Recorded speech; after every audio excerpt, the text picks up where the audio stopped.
तमाम किसान भाइयों को अस्सलाम वालेकुम। गंदम का जो सिट्टा है वो खाली क्यों निकलता है? गंदम के सिट्टे में दाने भरपूर पैदा क्यों नहीं होते? इसकी क्या वजूहात हैं? इस मसले को कैसे हल किया जा सकता है?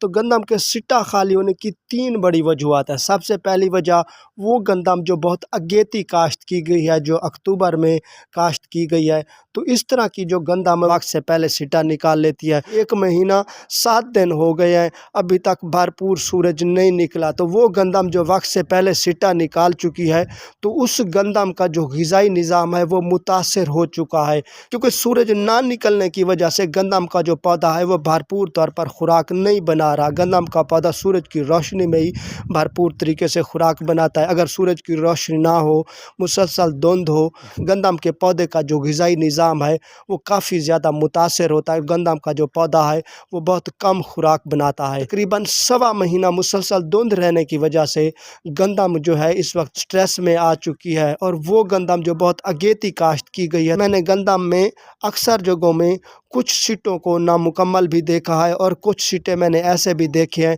जिनमें जो दाना है वो भरपूर तौर पर नहीं बन रहा। तो इसकी मेन वजह मौसमी स्ट्रेस है। गंदम का जो पौधा है सूरज की रोशनी ना निकलने की वजह से भरपूर तौर पर खुराक नहीं बना रहा, जिसकी वजह से गंदम के सिट्टे की कुछ आँखें जो है वो खाली रह गई हैं, या उनमें दाना जो है नहीं बन रहा। इस मसले का सिर्फ यही एक हल है कि गंदम जो है वो मुनासिब वक्त पर काश्त की जाए। गंदम नवंबर में काश्त की जाए, अक्टूबर में गंदम काश्त ना की जाए। तो जो अक्टूबर में गंदम काश्त की जाती है वो बहुत पहले और बहुत जल्दी सिट्टा निकाल देती है। जिस वक्त मौसम बहुत सर्द होता है, सूरज की रोशनी गायब होती है, पौधे का जो ग़िज़ाई निज़ाम है वो मुतासर हो चुका है, पौधा बहुत कम ग़िज़ा खुराक बना रहा होता है, तो उस वक्त सिट्टा निकलता है, और कम खुराक बनने की वजह से सिट्टे में जो है भरपूर तौर पर दानों की भराई नहीं हो पाती, और उस सिट्टे में जो कुछ आँखें हैं वो खाली रह जाती हैं।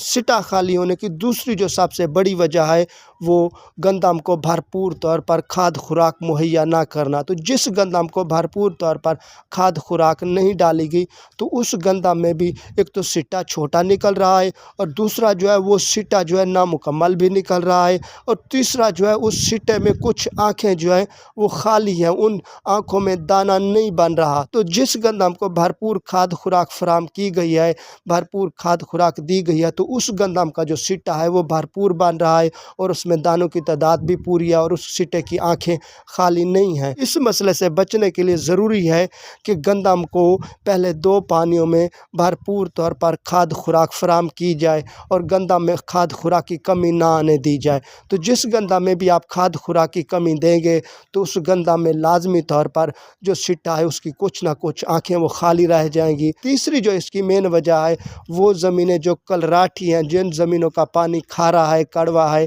तो उन ज़मीनों में गंदम का जो पौधा है वो भरपूर तौर पर खुराक नहीं बना पाता, और भरपूर तौर पर खुराक ना बनाने की वजह से गंदम के सिट्टे की जो आँखें हैं वो कुछ हद तक खाली रह जाती हैं, उनमें दाना नहीं बनता, जिससे पैदावार में काफ़ी ज़्यादा कमी पैदा हो जाती है। इस मसले से बचने के लिए ज़रूरी है कि कलराठी ज़मीनों में जिप्सम का इस्तेमाल किया जाए, या ऐसी ज़मीनों में तेज़ाबी खाद होती है उसका इस्तेमाल किया जाए। तो जिप्सम और तेज़ाबी खाद का इस्तेमाल करने से कलराठी ज़मीनें जो हैं वो ठीक हो जाती हैं, और उससे बेहतर पैदावार ली जा सकती है। इन सब मसलों से बचने के लिए ज़रूरी है कि गंदम को एक तो वक्त पर काश्त किया जाए, नवंबर में ही गंदम की काश्त की जाए। दूसरा जो है गंदम को भरपूर तौर पर खुराक फराम की जाए। इससे जो है गंदम के जो सिट्टे की आँखें हैं वो खाली नहीं होगी, और आपको इससे भरपूर पैदावार मिलेगी। इस वक्त जो भी सिट्टे खाली हैं, तो इस मसले का अब कोई भी हल मौजूद नहीं है। वो गंदम जो सही वक्त पर नवंबर में काश्त की गई है, तो उस गंदम का जो सिट्टा है वो खाली नज़र नहीं आएगा, उस गंदम के सिट्टे की आँखें खाली नहीं होंगी। तो जिस भाई को मेरी ये वीडियो अच्छी लगी है वो इसे लाइक कर दे, और जो भाई पहली मर्तबा मेरी वीडियो देख रहा है तो वो सब्सक्राइब कर दे, और बेल आइकन को दबाकर ऑल पर प्रेस कर दे, ताकि मेरी आने वाली हर वीडियो आप भाइयों तक पहुंच सके। दुआ में याद रखिएगा। अल्लाह हाफ़िज़।